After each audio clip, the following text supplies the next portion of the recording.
I'm a 22-year-old guy from a well-off family, currently in my third year of college. Growing up, I had everything I could ever want, but my parents always emphasized the importance of hard work and independence. They built their fortune from scratch, starting with a small tech startup in our garage that eventually grew into a successful company. Watching their journey taught me the value of perseverance and integrity. Despite our wealth, I've always tried to live a relatively normal life. In college, I chose to live in the dorms rather than getting my own apartment, wanting to experience the full college life. I've been working part-time at the campus library, not because I need the money, but because I want to build my own work ethic. It was during one of my shifts at the library that I first noticed Bree. She was a regular, always buried in her books, her long brown hair falling over her face as she studied. I'd seen her around campus before, but something about her intense focus and dedication intrigued me. One day, I finally worked up the courage to talk to her. I approached her table, pretending to reshelve some books nearby. "You must be going for a record," I joked, nodding at the stack of books beside her. She looked up, startled at first, but then smiled. That smile, it was like the sun coming out from behind the clouds. We started chatting, and I learned she was here on a scholarship, majoring in history. She told me about her dream of becoming a professor one day, her eyes lighting up as she spoke about her passion for the subject. From that day on, we started spending more time together. We'd study in the library, grab coffee between classes, and take long walks around campus. I found myself falling for her hard and fast. There was just something about Bree that made me feel alive. I learned more about her background. She grew up in a small town, raised by a single mom who worked 2 jobs to make ends meet. Bree had worked her way through high school, balancing her studies with a part-time job to help her mom. Her determination to succeed despite the odds was inspiring. About a month after we met, I asked her out on an official date. I was a bundle of nerves, but she said yes with that beautiful smile of hers. I took her to my favorite Italian restaurant in town, a small, family-owned place I'd been going to since I was a kid. We talked for hours, sharing stories about our childhoods and our families. Bree told me more about growing up with her mom, about the sacrifices they both made to get her into college. I shared some of my own family history, including the pressure I sometimes felt to live up to my parents' success.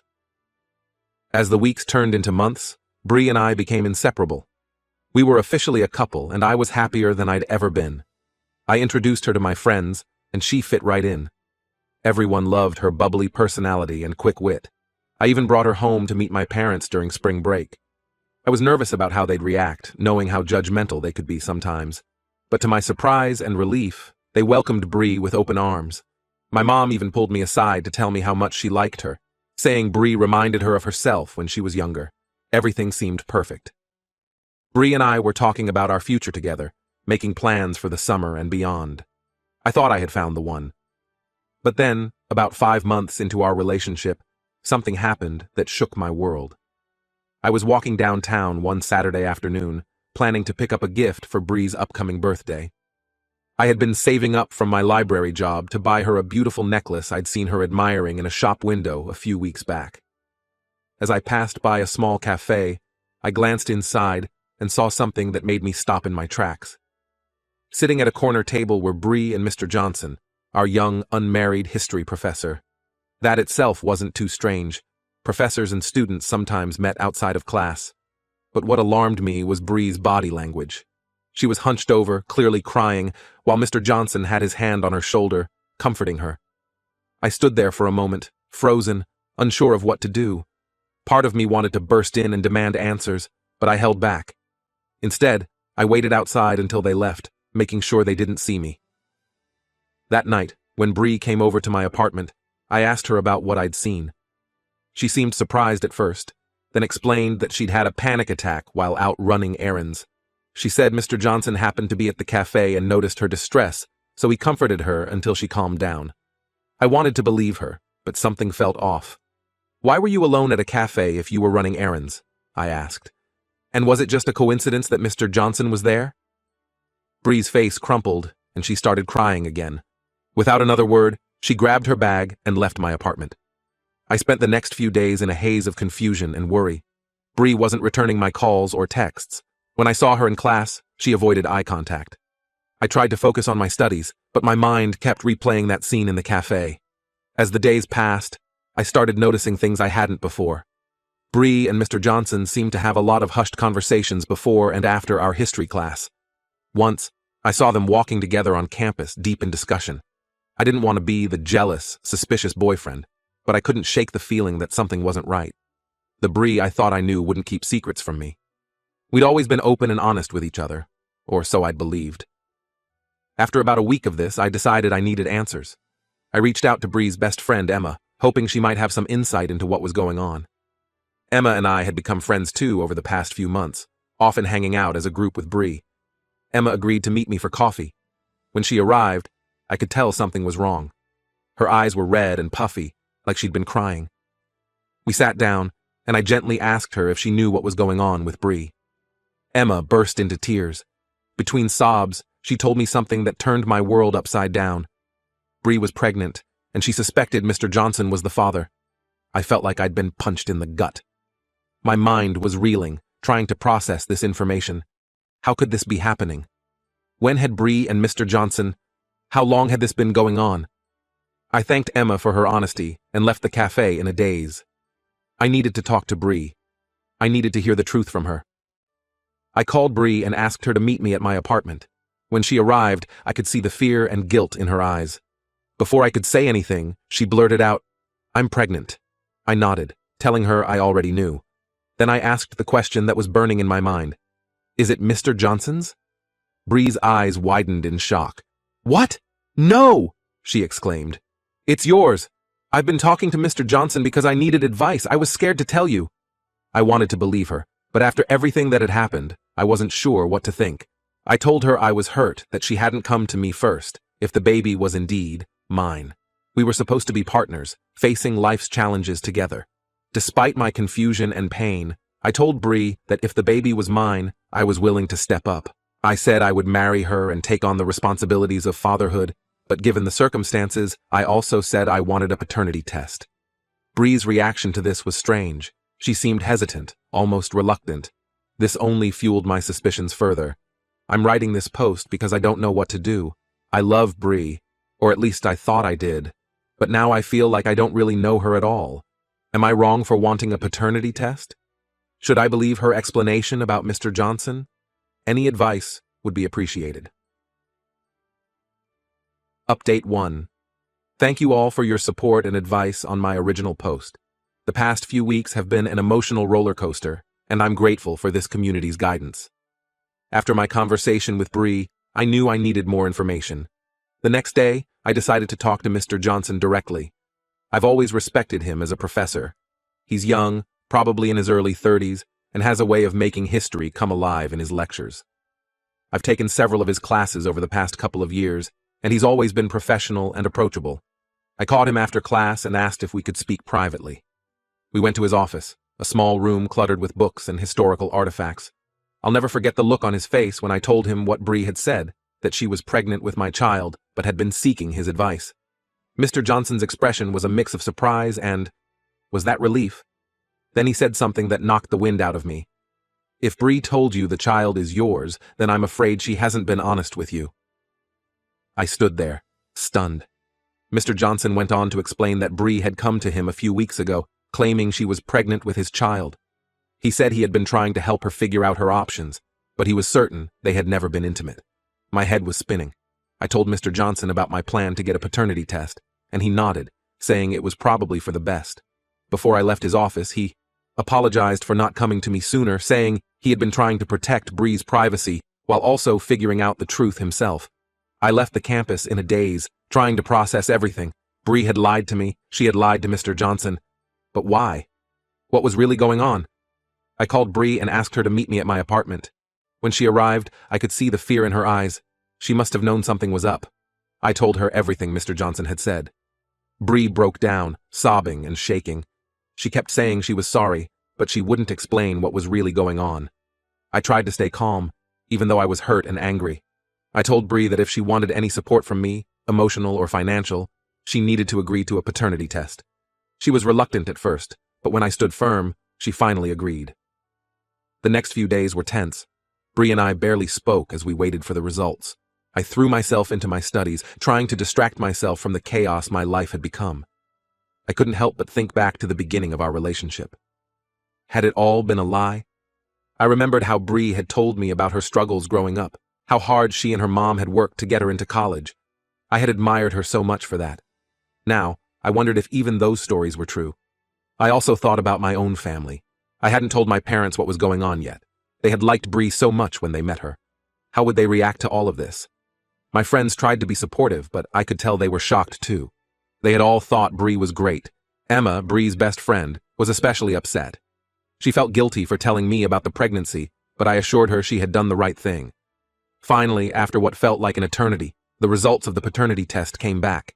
I wasn't the father. I called Bree and asked her to come over. When she arrived, I showed her the results. She broke down again, crying harder than I'd ever seen before. Through her tears, Bree finally told me the truth. The baby wasn't mine. It wasn't Mr. Johnson's either. It was her ex-boyfriend's, a guy she'd been with just before starting college. He had disappeared after she told him she was pregnant. I sat there, trying to process this new information.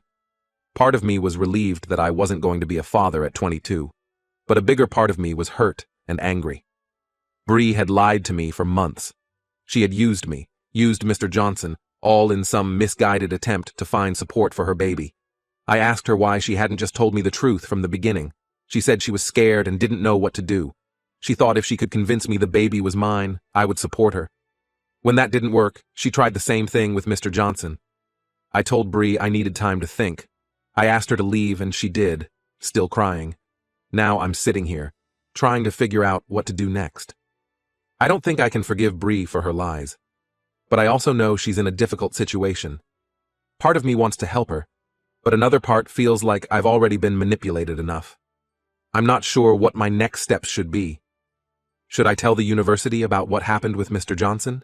Should I try to help Bree find support elsewhere? Or should I just walk away from this whole mess? Any advice would be appreciated. I feel lost and betrayed, and I'm not sure how to move forward from here. Update 2. It's been a few weeks since my last update, and I wanted to share what's happened since then. After learning the truth about Bree's pregnancy, I took some time to myself to process everything.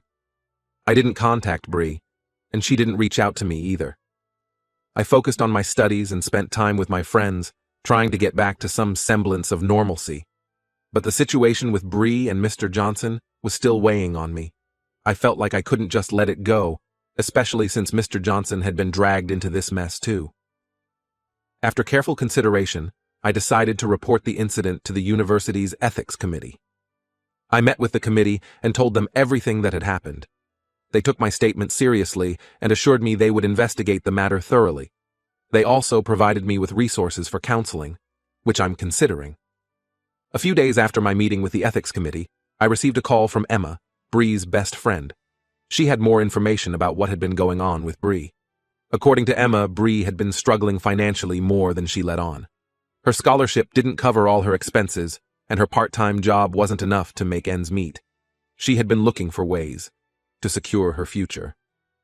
Emma revealed that Bree had initially gotten close to Mr. Johnson in hopes of improving her grades. She thought that if she could graduate with honors, it would open up more opportunities for her. When she found out she was pregnant, she saw it as a chance to secure financial support, first from Mr. Johnson, and then from me when that didn't work out. I was stunned by this revelation. The Bree I thought I knew, the hard-working, honest girl I had fallen for, seemed like a complete stranger now. Emma also told me that Bree had left the university. The stress of the situation and her pregnancy had become too much for her to handle. She had moved back home with her mother to figure out her next steps. I thanked Emma for telling me all this. Even though it was painful to hear, I felt like I finally had the full picture of what had happened. In the weeks since then, I've been trying to move on with my life. I've thrown myself into my studies and started volunteering at a local community center to keep myself busy. My friends have been incredibly supportive, and I'm grateful for their presence in my life. I've also had some long talks with my parents.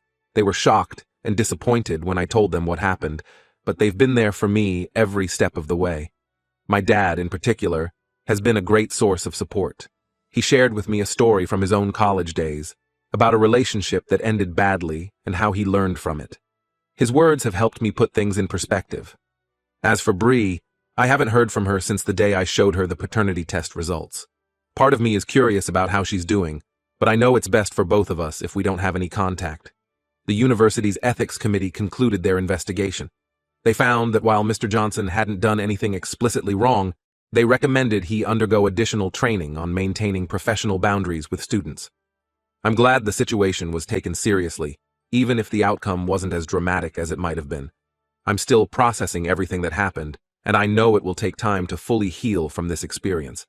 But I'm taking it one day at a time, focusing on my own growth and future. This whole ordeal has taught me some hard lessons about trust and honesty in relationships. While it's been a painful experience, I'm trying to use it as an opportunity for personal growth. I'm more cautious now, but I'm trying not to let this situation make me cynical about love or relationships in general. I've started keeping a journal, writing down my thoughts and feelings as I work through this. It's been surprisingly helpful, allowing me to see patterns in my emotions and thoughts that I might not have noticed otherwise. I've also been spending more time with my roommate, Alex. He's been a great friend through all of this, always ready to listen when I need to talk, or to drag me out for a game of basketball when I need a distraction. His support has meant more to me than he probably realizes. As for my future, I'm trying to stay focused on my goals. I'm still on track to graduate next year, and I've started looking into internship opportunities for the summer. I'm considering applying for a position at a local museum, which would be a great way to gain some experience in my field of study. I've also been thinking a lot about what I want in a relationship moving forward. The experience with Bree has made me realize the importance of open communication and honesty. I know I'm not ready to start dating again just yet, but when I am, I'll be looking for someone who shares these values. My parents have been incredibly understanding throughout this whole ordeal. They've offered to help me see a therapist if I feel I need it, which I'm considering. For now, though, I'm finding that talking things through with my friends and focusing on my studies is helping me cope. I want to thank everyone who offered advice and support throughout this difficult time. Your words have been a source of comfort and guidance. I'm not sure what the future holds, but I'm hopeful that brighter days are ahead. As I move forward, I'm trying to take the lessons I've learned from this experience and use them to become a better person. I know it won't be easy, and there will probably be days when the pain and anger resurface. But I'm committed to growing from this, rather than letting it define me. For now, I'm taking things one day at a time. I'm focusing on my studies, spending time with friends, and trying to rediscover the things that make me happy. It's a process, but I'm slowly starting to feel like myself again.